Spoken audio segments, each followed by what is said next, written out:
झूठ से दूर, खबरों से भरपूर। 13 दिसंबर 2023 को भारत की संसद में कुछ ऐसा हुआ जो पहले कभी नहीं हुआ था। आपको याद होगा कि जब नए संसद भवन में संसद सत्र आयोजित हो रहा था, तब दो लोग संसद की सुरक्षा में सेंध मारकर पब्लिक गैलरी से लोकसभा में घुस गए थे।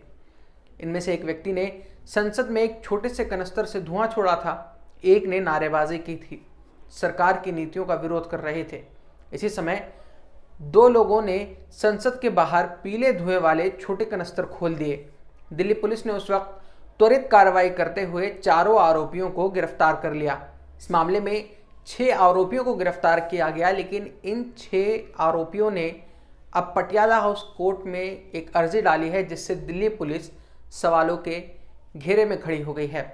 इस मामले में जो लोग गिरफ्तार हुए, उनमें से 5 ने इल्ज़ाम लगाया है कि दिल्ली पुलिस ने उन्हें अपनी गवाही में विपक्षी नेताओं का नाम लेने पर मजबूर करने के लिए बिजली के झटके दिए। पटियाला हाउस कोर्ट में ये याचिका मनोरंजन डी, सागर शर्मा, ललित झा, अमोल शिंदे और महेश कुमावत ने दायर की है।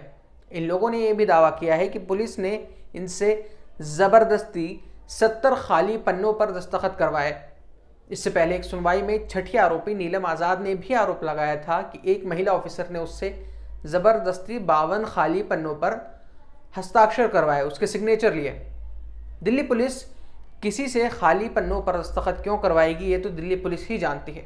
बहरहाल पटियाला हाउस कोर्ट में जो याचिका दायर की गई है, उसमें लिखा है कि संसद भवन घुसपैठ के आरोपियों को टॉर्चर किया गया, उन्हें बिजली के झटके दिए गए ताकि वे यूएपीए के तहत किया गया अपना अपराध कबूल लें और राष्ट्रीय राजनीतिक दलों के साथ अपने संबंध स्वीकार करें।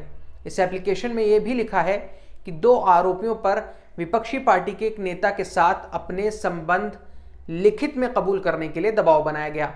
हम अपने दर्शकों को यहाँ बता दें कि संसद में घुसने वाले दोनों आरोपियों को मैसूर से भारतीय जनता पार्टी के सांसद प्रताप सिम्हा के ऑफिस से विजिटर्स पास मिले थे, जिसकी मदद से वो दोनों संसद में प्रवेश कर सके।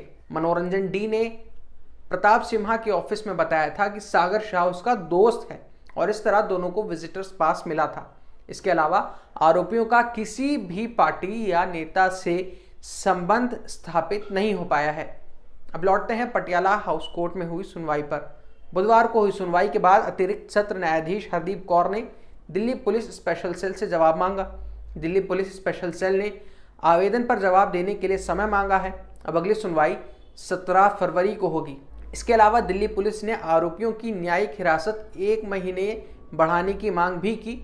अदालत ने इस मांग को अर्जी दे दी है। हालांकि 5 आरोपियों के वकील अमित जैन ने इस पर ऐतराज़ जताया। पुलिस का कहना है कि वो इन 5 आरोपियों को आगे कोई भी अपराध करने से रोकना चाहती है और उसे सबूतों से छेड़छाड़ की भी आशंका है। इस मामले में आगे क्या होगा वो हम आपको बताते रहेंगे। आप देखते रहिए वतन समाचार।